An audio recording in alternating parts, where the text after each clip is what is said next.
Breaking na breaking news. Senator Erwin Tulfo, binanatan po si Risa Hontiveros. Bumaliktad na ba mga kababayan? Nako po, balikan po natin si Erwin Tulfo, yung dating matapang na tumitira sa mga one ball na mga senador. Dahil nga po yung issue ni Marcoleta na sinabi na mahirap kausap ang taong walang legal background. Dito sa debate mga kababayan, inasaktan itong si Risa Hontiveros at Senator Erwin Tulfo. Kaya dito si Erwin Tulfo, binanatan po si Marcoleta. Pero ngayon mga kababayan, tila bumaliktad po ang lamesa. Panoorin po natin paano bakbakan ni Erwin Tulfo si Risa Hontiveros. Ano ba ang kanyang pinagsasasabi? At makikita natin dito mga kababayan ang kanyang pagiging kupal. Yung dating Erwin Tulfo na hinangaan ng taong bayan na tumitira sa mga pulpol at mga bobong mga politiko, lalong-lalo na sa mga senador, dito mga kababayan, binanatan itong si Trillanes at si Risa. Pakinggan po natin paano ang pagiging kupal, paano nangyaring naging kupal si Erwin Tulfo. Ito po mga kababayan ko, pakinggan po natin. Senador, sige nga, Senador Hontiveros, sagutin mo nga, ma'am. Bakit mananahimik ka? Magaling ka lang magpuna-puna ng mga isoli nyo yung pondo 60 million. Ikaw ngayon tanungin ko, nasaan na yung 1,760 million na pinamudmud ninyo sa mga sarili ninyo bilang opisyal ng PhilHealth noong 2015? Nasaan na? Ipinapasoli na sa inyo ng COA, subalit hindi pa ninyo sinusoli. Bakit, ma'am? Quits na lang ba? Dahil senador ka na? Ay, hindi naman po pwede. Ayan mga kababayan, ayan si Erwin Tulfo dati. Yung dating Erwin Tulfo na vlogger, na journalist, na talagang antapang, akala mo, action star, na akala mo talagang bumubugbog ng politiko dati. So ngayon mga kababayan, eto pa, pakinggan pa natin ang tila pagiging kupal ni Erwin Tulfo, mga kababayan ko. Nako po, mga kababayan, talagang ipokrito ito. Ito, pakinggan po natin itong isang pahayag ni Erwin Tulfo na binabanatan itong si Risa Hontiveros at si Trillanes. Mga kababayan, ito po, pakinggan yung pagiging kupal. Kasi nagiging issue yung yung journalist ako, hindi ako tanga. Dahil ngayong sinabi ni Marcoleta, mahirap ka debate yung mga tao na kulang sa kaalaman sa batas. So ngayon nag-iiyak yung minority. So ngayon, balikan natin ang pagiging kupal ni Erwin Tulfo. Ito po mga kababayan, naku po, magugulat kayo dito kung paano niya birahin itong si Risa Hontiveros at Trillanes. Pakita lamang ng mga walang utang, walang laman, sina Senador Trillanes at Risa Hontiveros. Tanging itong dalawang senador lamang na ito bayan ang walang kinalaman sa paggawa ng batas. Kaya dapat... O makikita nyo mga kababayan, itong si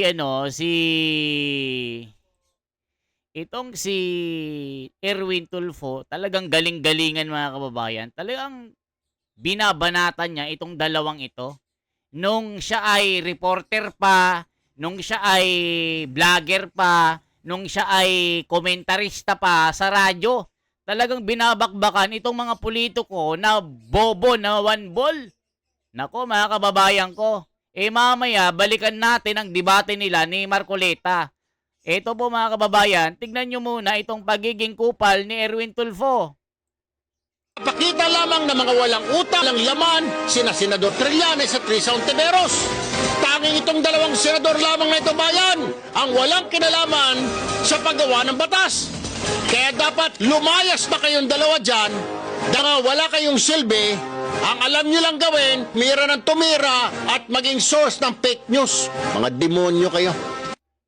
Kaya sa susunod na halalan, iboto po ninyo yung may mga utak at mga matatalinong mga mambabatas para hindi matulad dito sa dalawang itong mga ugok. O mga kababayan, ano yung mga sinasabi niya dito? Kaya sa susunod na halalan, Iboto natin yung mga matatalinong mga senador. Yung marunong gumawa ng batas. Wag one ball, wag yung mga gaya nila, nila Tito Soto. Di ba yun yung sabi ng taong bayan? Bending dalot, Tito Soto, Ping Lacson, mga ungas. Di ba mga kababayan ko? O ngayon, ano sinasabi ni Erwin Tulfo na mga wag iboto yung mga bobong senador? O tignan nyo, kupal talaga ito eh. Tignan nyo mga kababayan, talagang kupal talaga. Na walang kinalaman, paulit-ulit ng sinasabi na ito ang batas. Pero itong dalawang ito, pinagpipilitan yung kanilang opinyon ng IPIS nung ikaw ay board of director ng PhilHealth. Umabot sa 1. O mga kababayan, tinitira itong dalawang senador na ito. Mga kababayan ko, tingnan yung pagiging kupal ni Erwin Tulfo kung paano bumanat dati. Ito lagi talagang bida-bida nung panahon ni Tatay Digong. Talagang solid Duterte ito at talagang anti-corruption ito, anti-bobo politiko ito. Pero ngayon na siya na ang senador, mga kababayan, nagbumerang. Yung mga sinasabi niya kay Trillanes at Senator Risa Hontiveros na mga bobo daw ito, hindi marunong umintindi. Pinipilit ang gusto. Binabaluktot ang batas. O ngayon si Erwin Tulfo, nagbumerang tuloy. O tignan niyo ang pagiging kupal niya ha. 1,760,000 na mga bonus at allowance ang pinamudmud ninyo sa mga sarili ninyo dyan sa PhilHealth bilang mga opisyal. O kita niyo mga kababayan, binabanatan po niya yung PhilHealth, yung 1 billion mahigit na nawala daw sa pamamagitan ng pamumuno ni Risa Hontiveros. Binabanatan niya si Trillanes dito. Naku, ang tapang niya mga kababayan. Nung siya ay vlogger pa at komentarista sa radyo. Dito nakilala ang isang kupal na Erwin Tulfo. Naku po mga kababayan ko. 'Di ba? Dito nagpakilala ang ungas na ito. O ngayon, umiiyak dahil sinabihan lang ni Senador Marcoleta na hindi makaintindi pag wala kang background sa legal. O ngayon, sapul ka ngayon pagiging ungas mo. Ipaliwanag mo nga, May approval ba ng palasyo yon na bigyan nyo ng mga bonus yung mga pagmumukha ninyo? 1,760,000? O mga kababayan, talagang maboka ito. Anti-corruption ang kanyang advokasya sa kanyang istasyon sa radyo. Laging bumabanat sa mga korap na politiko sa gobyerno. Gaya ni Risa Hontiveros sa issue ng PhilHealth na 1 billion mahigit. Tinitira niya araw-araw. Pati pagtay sa CR, tinitira niya ito mga kababayan para lang masabi na anti-corruption ito. O ngayon mga kababayan, balikan natin ang ngayong senador na itong kupal na ito. Tignan nyo mga kababayan ko talagang yari ka ngayon. Sige nga, Senador Hontiveros, sagutin mo nga, ma'am. Bakit mananahimik ka? Magaling ka lang magpuna-puna ng mga isoli nyo yung pondo 60 million. Ikaw ngayon tanungin ko, nasaan na yung 1,760 million na pinamudmud ninyo sa mga sarili ninyo bilang opisyal ng PhilHealth noong 2015? Nasaan na? Ipinapasoli na sa inyo ng COA, subalit hindi pa ninyo sinusoli. Wala namang kinalaman itong dalawa na ito. Hindi ito miyembro ng Blue Ribbon. Hindi sila miyembro. Kala, mga asungot yung mga demonyo.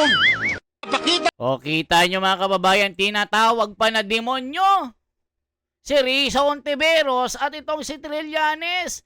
Noon yun mga kababayan.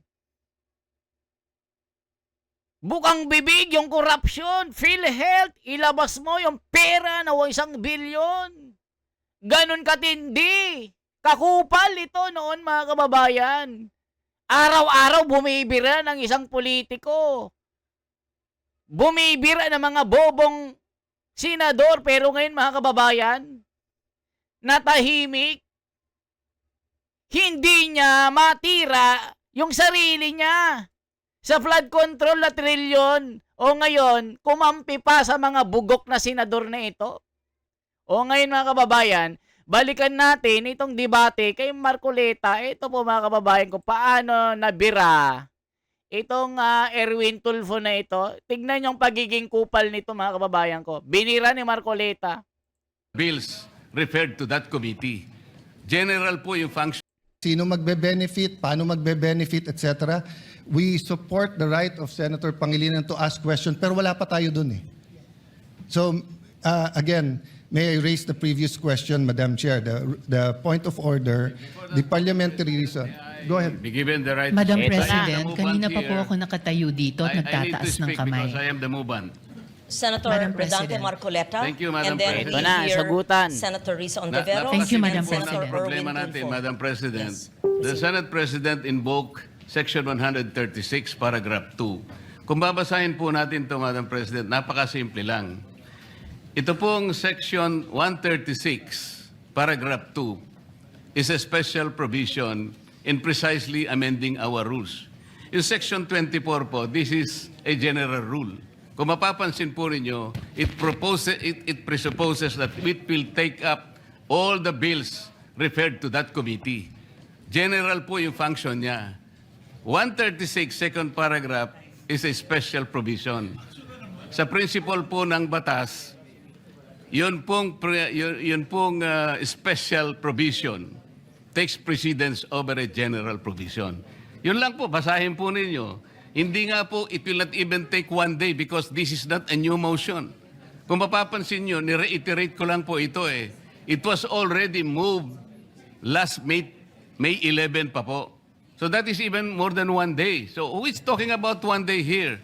Ang pinag-uusapan po natin, unless we respect Section 136, ang linaw-linaw po, Dito mga kababayan, nasaktan si Risa Hontiveros dito at nag-shout out sa social media na sinabi, isang dekada na akong nagtatrabaho sa Senado. Ibig sabihin, yung pagiging 10 years mo sa Senado, mapapantayin mong talino ni Marcoleta. At isa pa mga kababayan, itong isang angkor ng The Spokes, sinabihan po na mas abogado daw si Risa Hontiveros kaysa kay Marcoleta. Itong si Attorney Edwin Lacerda, nako po, mga bending dalo talaga. Mga abogado kayo, pero mga kupal din kayo.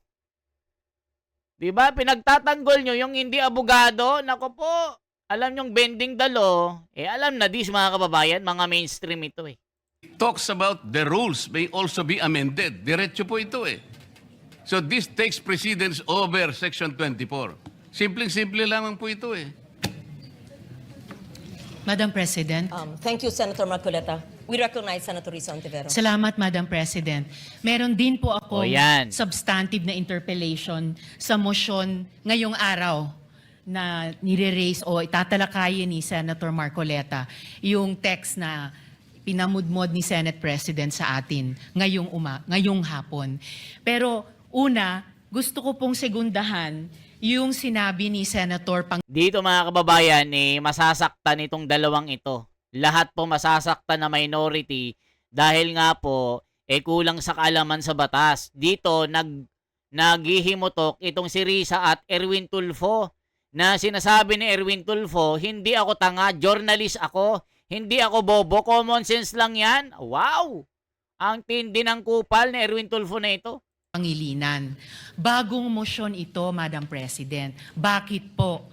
Sa ilalim ng Section 24, ni-refer yung unang mosyong binanggit ni Senator Marcoleta noon sa Committee on Rules. Ngayon kung sasabihin na ibinalik yung mosyong iyon, yung unang mosyon ni Senator Marcoleta sa plenary, sino ang gumawa nun? Dapat ang Committee on Rules. Na-initiate na po ang prosesong iyon alinsunod sa Section 24.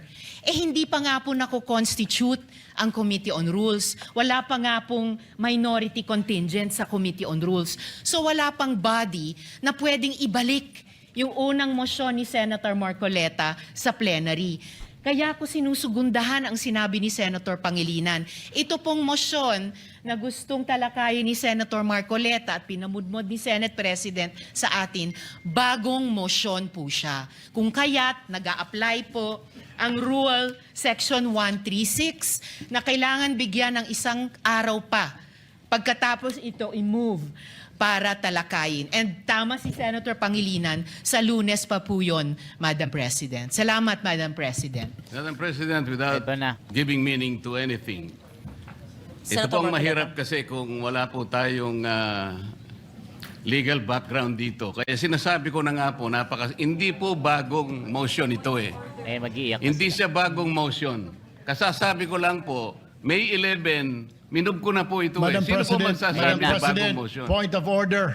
Ayan mga kababayan, si Erwin Tulfo magbida-bida na. Point of order. Adherent. Yun lang ang alam mga kababayan. Tignan nyo paano. Bago ko ipakita yan, tignan nyo ito munang pagbibida-bida ni Erwin Tulfo nung siya ay komentarista pa sa radyo.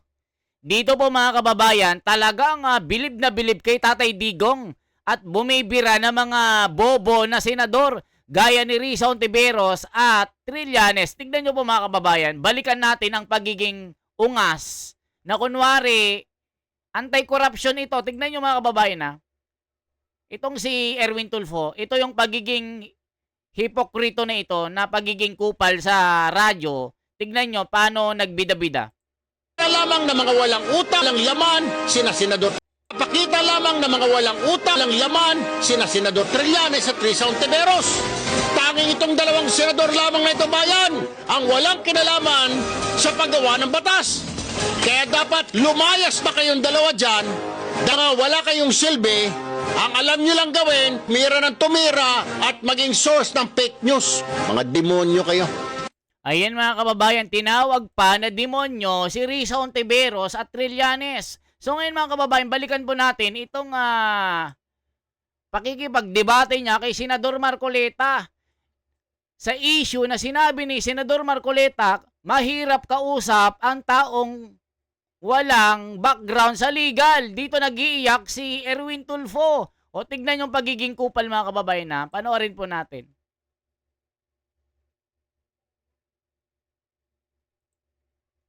11, minub ko na po ito Madam eh. Sino po President, Madam magsasabi na bagong President, motion? point of order.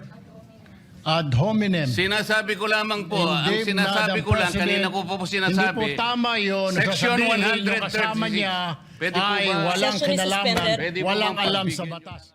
Senators, and as I mentioned kanina na wag na Makita nyo mga kababayan, bakit mo sinasabi sa kasama mo na walang alam sa batas?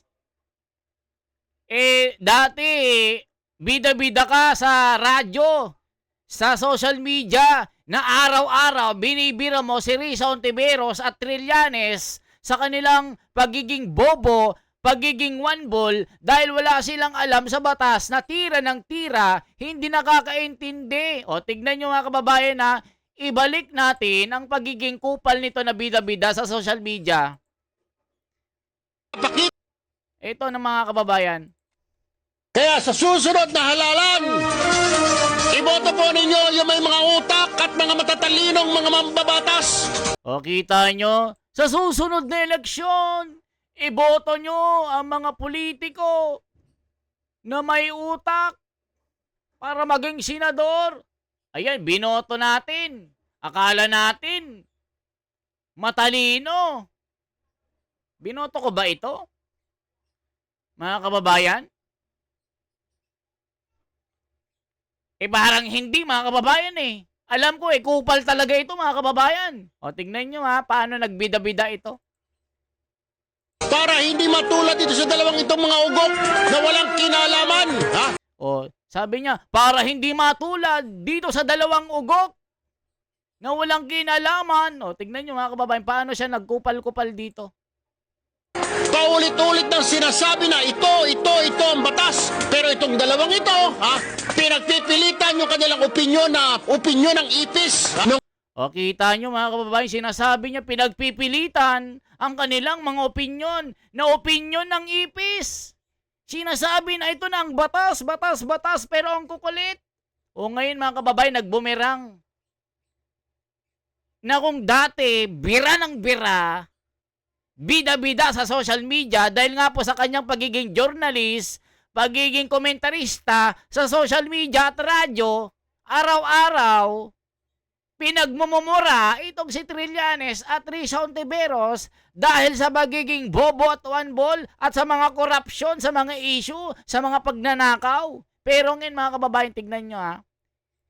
Tignan nyo po, tignan nyo yung noong Erwin Tulfo na hinangaan natin. Kung ikaw ay board of director ng PhilHealth, umabot sa 1,760,000 na mga bonus at allowance ang pinamudmud ninyo sa mga sarili ninyo dyan sa PhilHealth. O kita nyo mga kababayan, bukang bibig ang PhilHealth. Ginatasan si Risa Hontiveros at Trillanes. Bilib na bilib tayo noon sa taong ito pero kupal pala. O ngayon, nagbumerang mga kababayan, tila hindi kinaya ang banat ni Senador Marcoleta dahil kulang ito sa legal background. O ngayon, dinodos-pordos ka ng tao ngayon. Binabash ka. Kayong magkapatid. Dahil kayo, magaling lang kayo sa mga away mag-asawa, sa mga kabit-kabit na syubit, na mga OFW, mga vlogger, away ni Kagawad, yung mga kinutungan ng mga pulis, doon lang kayo magaling. Kaya kayo, pinagre-resign na kayo ng taong bayan. Naku po, talaga itong Erwin Tulfo na ito, bending dalo talaga. Tayong gumamit ng brasuhan, etc. And I see the point of Senator Risa, but I'm also listening to Senator Marcoleta. It's kumbaga sa libro, iba yung love language, but I don't think they're meant to be any offense. Having said that, we're only discussing whether we will take up the amendment or not. And we have exhausted already all the arguments. This is a simple motion, so I move that we divide the House. May I reiterate my motion. Then we can go into the merits and they can try to convince us whether or not we agree.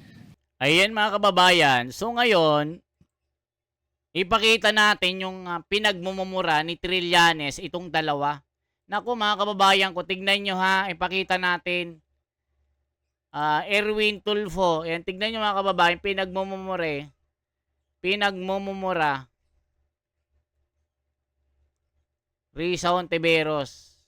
Tignan nyo mga kababayan na paano naging bugok ito at Trillanes. Tignan nyo mga kababayan, pagiging bulok na itong taong ito. Ito, tignan nyo ha, bugok ito eh. Erwin Tulfo, ayan o, binanatan si Risa Hontiveros, tignan nyo. Tignan nyo mga kababayan. Paano ang pagiging kupal nito? Hanapin natin ha. Talagang bugok ito eh. Ito, tignan nyo. Balik tanaw, minura pa nga ni Erwin Tulfo. Ito, binumura niya. Ito, tignan nyo ha. Ay bayan, magandang umaga po Erwin Tulfo at your service. Kung kayo po ay nagtataka kung bakit tila tahimik po si Senador Trillanes itong mga nagdaang araw, hindi po dahil Semana Santa. Mga demonyo, wala Semana Santa sa kanila. Anyway, kaya po nanahimik itong mama, namang problema raw. Dahil meron po siyang hearing, may kaso po siya sa Davao na mag-uumpisa na po sa sala ni Judge Mario Duabes ng RTC Branch 15. Ito po yung kaso na isinampa po ni Attorney Manscarpio at dating Vice Mayor Paulo Duterte noong December 27 dahil sabi ni Trillanes, itong dalawa raw, ito si Carpio at Duterte, may kinalaman dito sa 6.4 billion pesos na shabu shipment. Kung naalala ho ninyo, nagkaroon pa ng hearing sa Senado dyan.